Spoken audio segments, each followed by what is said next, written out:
Baba, mwanakomana mweya unoyera. Zvakawanda nokana vakakumbira zvinhu 123 ndo yangu yanonyanyoimba ndongoti pahimu iyo 123 tese takasimuka kufara Mwari wekudenga atiitira zvakanaka. Nhasi sande reyuthi saka yuthi inomiramira saka tinhasi tinombosimuka. Amen. Denga atiitira zvakanaka. Yesu Bambo achatonga anyenga dzese pasi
ndakaimba somu iyoyo because I love you. Yeah. Hallelujah. Amen. Hallelujah. Amen. Handisuda kutore time yakanyanyoreba. Mazuva anaya ndakati dzidze zvishoma kuparidza nguva yakati ite pfupi. Amen. Kwete nekuti kupera mazuva kana kumhanyira nguva, asi zvinodzidzirwawo kuti munguva diki ukwanise kutaurira vanhu zvavanogona kunzwa in a short period of time. Hallelujah. Amen. So chikodza ari parutivi rwako kuti you are in the right place. Masvikira mudare. Ya masvikira. Ngozvekuti. Ndichitanga kuparidza mascriptures ari matatu. First reading, second reading in the gospel. ndaiona kuti anenge ari so parallel zvokuti anonda hudzamu hwakanyanya hunatsotsvaga kuti where the story is going. Amen. But pandakapuhwa aya mascriptures, unozwa kune mamwe mascriptures ekuti ukapuhwa you don't struggle kuaconnecta nekuti anenge achitaura zvinhu zviri similar. Hallelujah. So pandakapuhwa mascriptures aya ndakati Mwari maita henyu. Ndava the church of God these days yazara necontamination instead of inviting more people to the kingdom of God. Vanhu vakauya kuchechi vanodzokera kudzimba dzavo vakondemwa. Achibuda muchechi anozvinzwa kuti handichakwani pamberi paMwari. I'm no longer comfortable in the kingdom of God. Nekuda kwemhari idzo dzatakadzidziswa, vanhu vanofunga kuti kuparidza Kristu kuparidza chitadzo, but kuparidza Jesu ndinotenda kuti kuparidza rudo rwake kuvanhu kunyange vari muchitadzo. Hallelujah. So pandaitarisa mascriptures ari panapa ndakaona kuti pabudiswa nyaya yerudo rwaMwari kuvanhu vari muchitadzo. Saka zvinoreva kuti nhasi masikati anaya hakuna munhu atinogona kufunga kuti ari pa-wrong place kunyange ari mutadzi. Chandakadzidza ndechekuti chechi chipatara. Ukasvika kuchipatara, chipatara chinenge chine mabhenji akafanana neatakagara. Ukatarisa munhu ari parutivi rwako ari pachipatara chimwe chete newe, unoona mumwe akasunga zino, umwe akabata mudumbu, umwe akabata musoro, umwe akabhandejwa gumbo, umwe ane mhezi, umwe ane mahumunya, mwakasangana pachipatara. Bhenji harichinje, bhenji nderimwe chete, dokta harichinje, dokta nderimwe chete. Chinosiyana mapiritsi amuchapiwa, asi anokupai ndidokta mumwe chete. Hallelujah. So munhu ari pachipatara akagara ane mahumunya, haagoni kuseka ane mhezi kuti ane mhezi ari kurwara, nekuti iye wari kutorwara. Zvasiyana imhando yechirwere chaari kurwara nacho, but iye wachirwara. Hallelujah. Saka nyaya itomboripo ndeyekutotiwo iwewo wakagara pawakagara nechirwere chako wonzwirawo tsitsi ari parutivi rwako.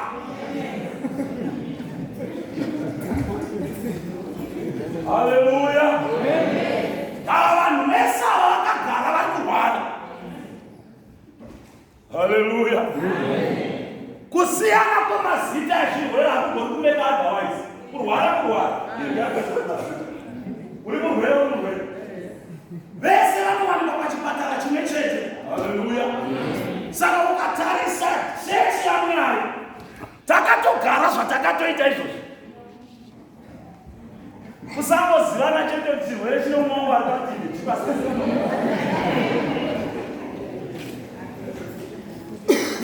Hallelujah. Haugoni chete kungoziva kuti chii chiri kurwadza mumwe wangu. Ndava chitadzo mweya chakawanda, chinotoonekwa kana chamanifesta uchizi chakuitika. Hallelujah. Saka hakuna anogona kuti amira panapa kuti anoti wai wakashata maningi koyo uchita makuwa. Kusiyana kwezvirwere zvatinazvo, glory be to God. Saka kana iwe wakagara ipapo you are not perfect. Saka tauya pano, tauya kuna dokta Jesu Kristu weNazareti anorapa vese vanorwara. Hallelujah. Ndo patauya napo nhasi pamanzwa mascriptures ari kutaura. Jehovha ari kutaura kuna Jeremiah akati vanhu vaIsraeri vachanzwa kuti kune moto uchauya kuzoparadza. But vanhu vaIsraeri ava, ndafarira verse 27 inoti ndichaparadza but handingaparadzi Jesu. Ipapo ndaparadza. Ukanzwa zvanzi ndichaparadza but handingaparadzi Jesu, zvinoreva kuti kune vamwe vachasara zvavo varipo. But but vanenge vaadhimita kuti ndinorwara. Haleluya. Saka pawakagara ipapo chiri kuonekwa chekristu adhimiti kuti Mwari ini ndiri mutadzi. Kuchechi kwedu pane shongwe yatinoimba kuti tsitsi dzake dzakawanda dzinokwana vanhu vese. Zvinoreva kuti hakuna munhu anotaura kuti kwandiri tsitsi dzaMwari hadzina kukwana. Hazvina basa kuti wakamboitei kumashure, but tsitsi dzaJehovha dzinokwana kune vese. Tauya masikati anaya kutaura nezvenyasha dzaMwari. Chekutanga kukubvisa ndechekuti mai haisi nhau yezvegumi yakakuitai wakarurama. Makaitwa wakarurama nokuda kwekufa kwaJesu pamuchinjiko. Hamuna kugona imimi kuti munzi wakarurama. Bhaibheri rangu rinondidzidzisa kuti tichiri kure naye, but iye Jesu wakangotinda. Zvinoreva kuti kuve mukingdom yaMwari, it's all about the grace of God. The grace of God harina basa kuti wakaitei. Amen, chechi ya Jesu. Saka tine vamwe vachiri kuti vakabhadhara zvegumi, mazita avo achifamba zvakanaka mubhuku rekuchena, vanofungidza kuti havavhari. Kana vakapinda mberi kwevanhu vanoparidza vamwe kunge ivo ndivo vatsvene. But ndauya kuzokuudzai Mwari kuti bhuku rezvegumi harichabudi kudenga. Kudenga hakuna bhuku rechegumi. Kudenga kunoenda vatsvene. Hapo Jesu Hallelujah.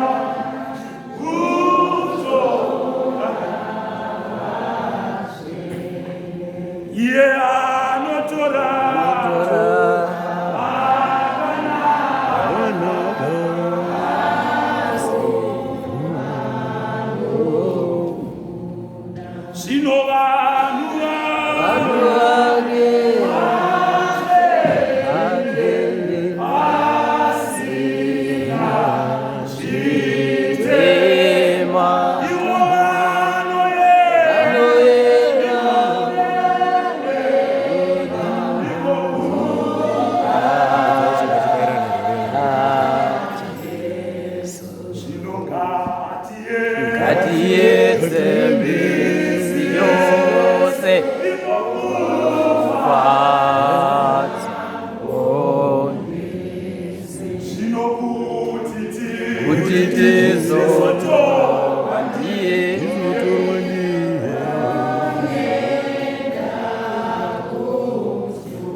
Hallelujah. Amen.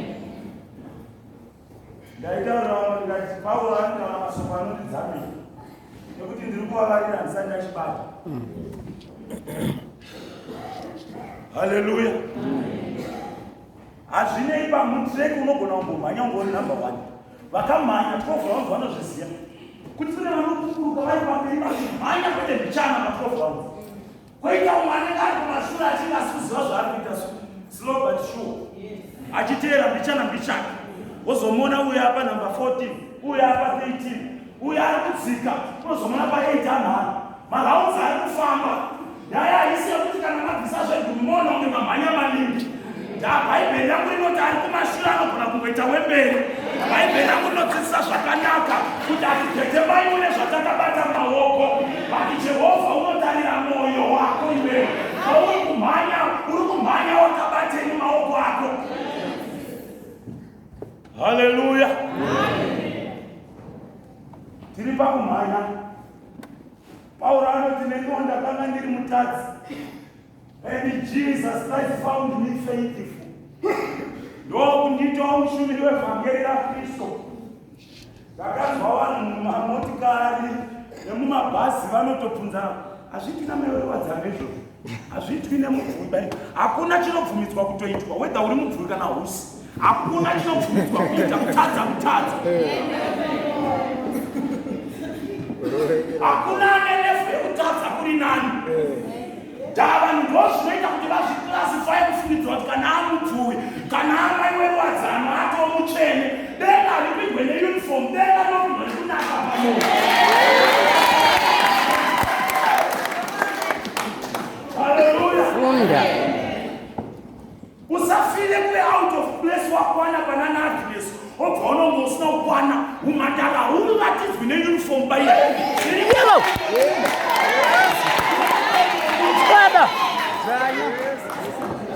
Moyo womunhu. Jesu haana vasikuri vofana bhaibheri. Rinoti moyo womunhu hakuna unouziva kunze kwaJehovha oga. Moyo womunhu unonyengera. Imomo vachitonyengera. Ziva ndimwari chete. Nemusoesvondo. Haisinawe kufeka wanamba. Tine nyaya dzekutaura dziri nani, dzekuzvipa kuna Mwari. Paulo anoti zvipeirire yenyu kuna Jehovha, mozviita sechipiriso chinopirwa chitsvene. Dai tichigwira kuzvipira kuna Jehovha, kwete kugwira mayunifomu ezvigaro zvedu.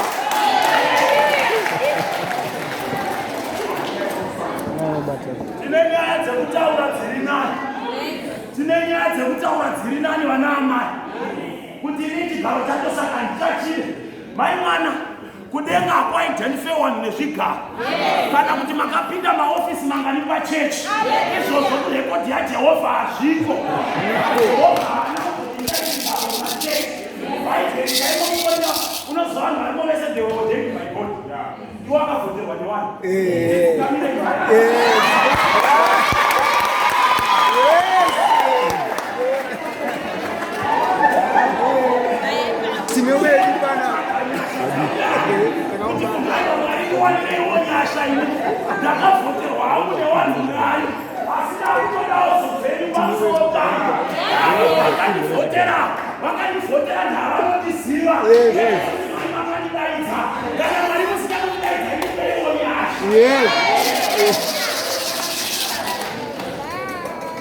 Hallelujah.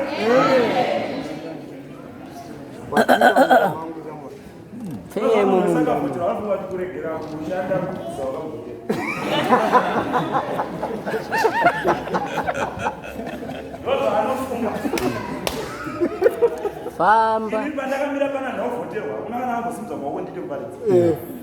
Ibhoni yakandigadza wamubvungira wake. Saka kutaura this is not our left agency. Ndakaregedza muparidza kare.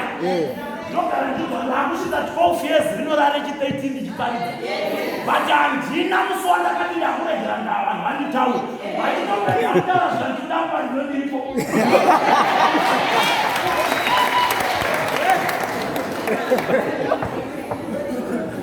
Ndinotenda kuti akanigadza ndiye anogona kundibvisa. Zvisinei nokuti vanhu vari kutaura kuti pamusoro pangu. Ende ukatomira ukanzwa vhangeri chifamba. Nevanga vachitaura vachitoti amen. Vanotaura mandiri Jehovha kwete vanhu.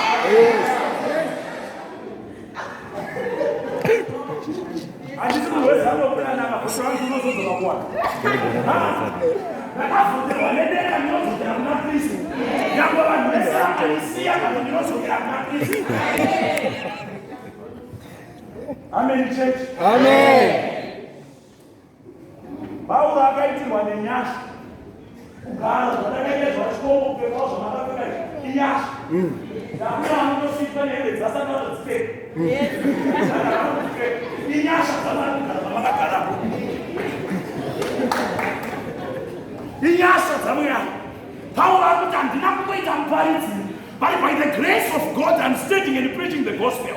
Irregardless of what I have done, ndakatadzira Mwari kakawanda. Haisi nawe kuti wabvisa nhumbu ngani, haisi nawe kuti wakanyeya vanhu vangani, haisi nawe kuti wakamitisa vana vanhu ukasiya. Inyaya yokuti wakawanirwa nyasha naJehovha. Yes. I don't know what it is. It is good. That's it.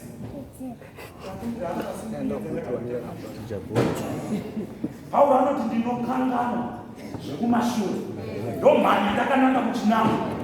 Tiri kuda vanhu vari kuti masikati anaya ari pano. Jehovha ndinoda kukangana zvandakaita kana ndakatadza nezuva iva nezuro. Bati mangwanani ano Mwari vati kune nyasha dzinondikwanira. Ndiri pano Mwari nekutadza kwangu ndiwanirewo nyasha. Tinoda kuti vana baba nanamai vasikana nevakomana masikati anaya timbochema kuna Jehovha kuti Mwari wakudenga tiwanire nyasha. Hakuna ari perfect pakati pedu. Takatadzira Jehovha tinodzoka kwaari. Akuti kana mukadzoka kwandiri handingatombokusiyei makadaro. Ati avo vanhu vanodaidzwa nezita rangu vakazvininipisa, vakasiya zvakaipa, vakatsvaga chiso changu. Ipapo ndichanzwa kuchema kwavo, ndichapodza nyika yavo, ene ndichavarekera. If you only come with all of your heart, Jehovah ndakakutadzira. Uyai ticheme wokunama Shinova Omana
Mwari ndakatadzira murume wangu.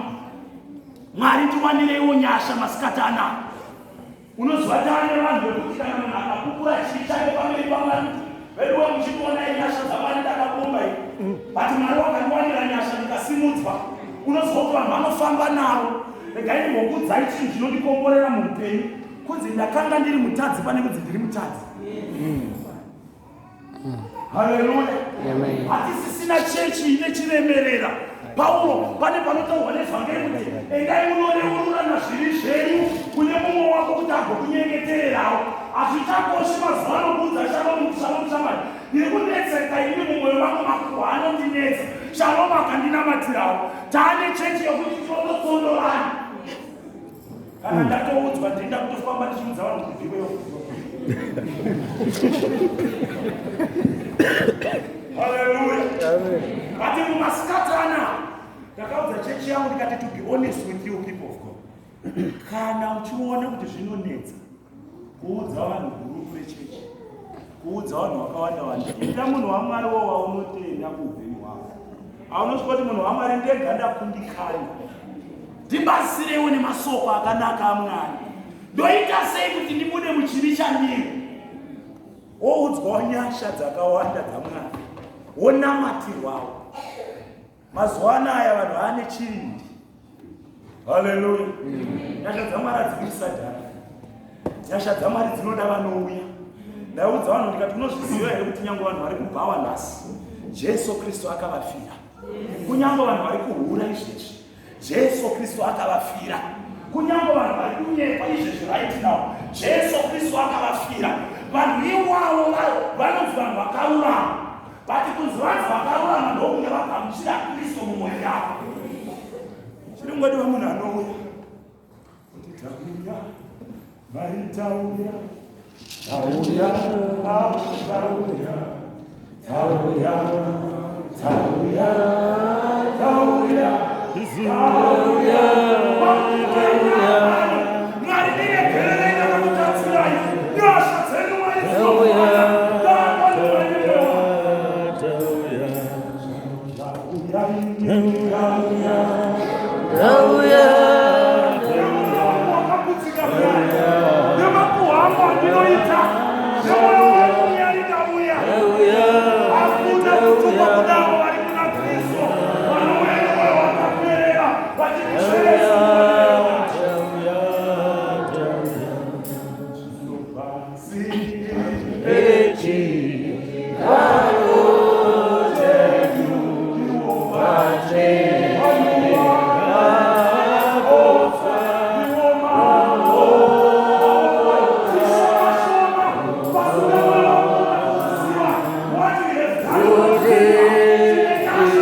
tauya isusu tauya yekerera moyo wako masikatana uya kuna Jesu nemoyo wako usazvikonzere uri kune zvakawanda zvawakatadzira Mwari ati zvinonzi nekuti akakanganwa kutadza kwavo akavadaidza vakagara padyo naye akavaita vana vaMwari vakamugamuchira vakapuhwa simba rokunzi vana vaMwari. Zvisinei nekuti wakatadzei, zvisinei nekuti vanhu vanoti chii kwauri, zvisinei nekuti vanokutarisa vanoonei mauri. Chakakosha kuti Mwari anoonei mandiri, chakakosha kuti Mwari anoonei mandiri. Nyasha dzinokwana masikatana. Realization is not changing. You need to come to God.